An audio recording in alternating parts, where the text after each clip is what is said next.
Our next member of Congress, Mr. Gonzalez from Texas, for 5 minutes. Thank you very much. I'm sorry, 8 minutes. Even better. I don't know if I'm sure we always say we're not going to use it, then we go 12 minutes. But anyway, but I think the former chairman of the full committee brings out a good point. You know, is this really solvable at a certain level? Is it going to be federal, state, or local? But the real question comes down to: is this a technological challenge, or is it really a business decision? And that's what we really need to get a handle on. I don't want to confuse the DTV conversion and all. That really does not have a whole lot to do with this. Maybe from a business aspect, but technologically doesn't. What we're talking about here, in essence, is having that cable wire going straight to your television, like my television that may not be the latest, whatever, being able to go to and paying the minimum amount to my cable company. And that PEG is going to be part of it. And I think, Mr. O'Reilly, that you probably have the basic answer, and that simply would be to bundle PEG with must-carry. Because most people would venture to guess that anyone who is obligated under must-carry is probably not going to move one of those must-carry channels anywhere else where it would result in what Mr. Dingle pointed out when it in regards to PEG. Don't do anything to make it more expensive or add cost or difficulty in locating. That's what we're trying to do here, and my fear is that we get really complex, more complicated than necessary. So the question comes down to: is it a technological problem or one that is more a business decision? And I'll start, Mr. O'Reilly. Well, very good. Thank you, Congressman. I think it's really just a business decision that can be negotiated and be worked out. Again, that's going to depend on the willingness. And it's a matter of the analog channel versus digital. I don't understand that. That's the business decision part. But it's certainly doable, and there's no question it can be done. Mr. Cohen.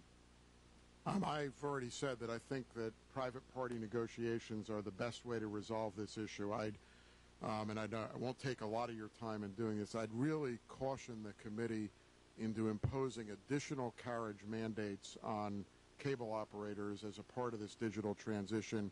If anything, I think Congress should be looking at reducing carriage mandates, not increasing them. And if you want to focus on consumer-related issues, we're not new players to this table. There are many members of this committee, some of them sitting in this room today, who weighed in on this issue when it was before the FCC.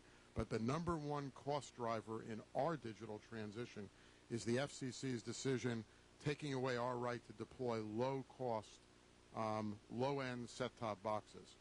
By denying that waiver, the FCC imposed about $1 billion tax on the American consumer as a result of this digital transition.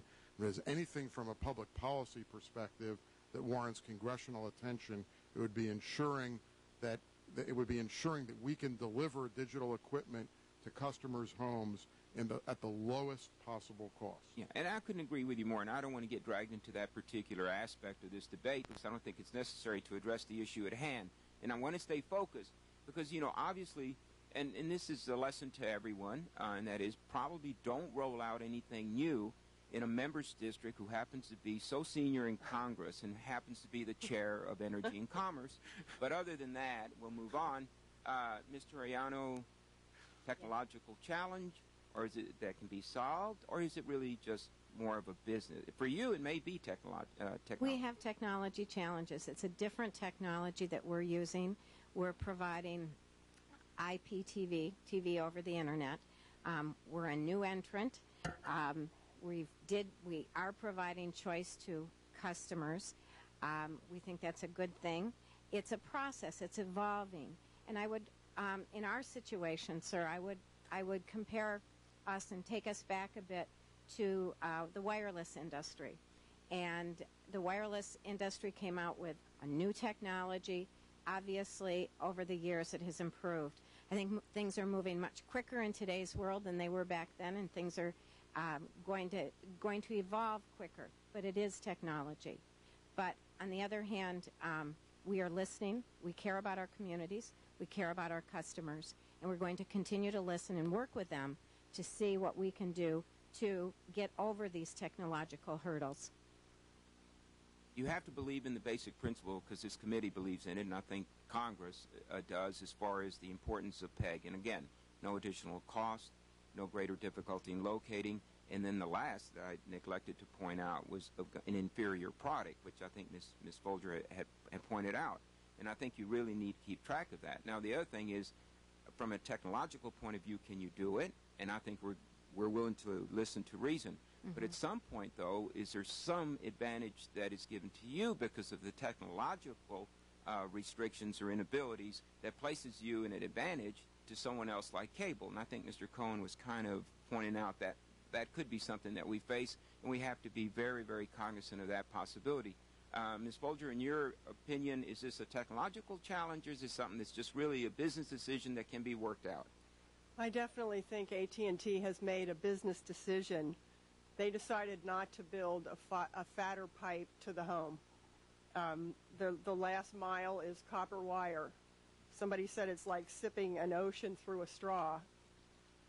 They substitute software to squeeze PEG through as a video stream. Now, Verizon, on the other hand, made the business decision to build fiber straight to the home. They don't have that problem. There's a company in Sacramento called Shore West. They, like AT&T, use the IPTV technology, but unlike AT&T, PEG channels keep their same original numbers, channel numbers, and they're delivered as full video channels. And I think So it's it important can be to try to done. understand that technology, because I surely don't, and that is the Verizon approach to it in the build-out of the fiber optic as opposed to what maybe AT&T's doing, and that bears some closer scrutiny. I'm just saying at this point in time, I think it's really a business decision that can be worked out and such. And I guess the last observation is something that we were touching on, is we think in terms of going federal on franchising. In Texas, we have a Texas franchising law, and I'm not sure how that impacts the obligations or abilities of an AT&T when they're not dealing directly with the municipality. Believe me, we've already had that bloody fight. But I am still a supporter for the federal franchise regime, and I hope that we're able to do it next go-round. At this point, I have 47 seconds, and I will yield back the balance of my time. Thank you.